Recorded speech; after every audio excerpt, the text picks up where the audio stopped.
Hi, it's Mark, aka Morbid Human back here. If you're here, then you want to know about actually how I came up with the probability spell as well as how I do it. If you don't want to hear my explanation, go ahead and skip it by clicking this right here that I'm going to post, so you can skip that and I'll show you straight to the demonstration. But I came up with this spell based off the Niffin, for example, and how they say magic is unpredictable, it's very strong, but who can really control it and make something out of it? And so with that, I was thinking, what if there was a magician who, instead of controlling it, just simply influence, as control and influence are two things.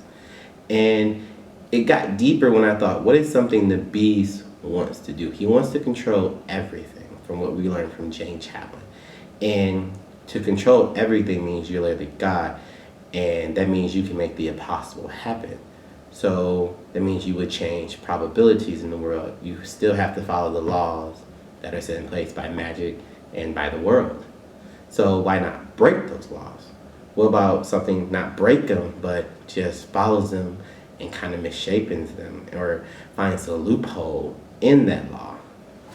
So for example, if I had, let's say, the probability spell and my dresser fell over, but instead of falling flat forward because of all the clothes, I kind of shifted the weight with the probability spell to the right. So instead of falling on me, it fell to the side. So you kind of are safe. It still fell, that was inevitable, but by changing a slight difference, you got a whole different outcome.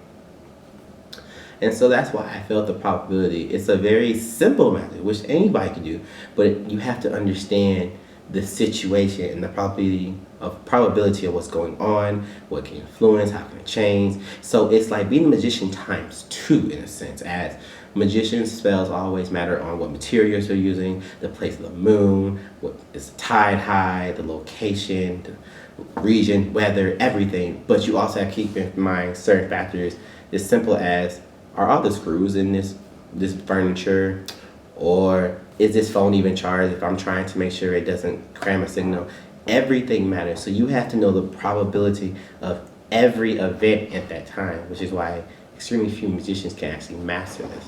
Why I had set the beast to come after this spell as someone of wanting to control everything. If you control probability itself, you can always win.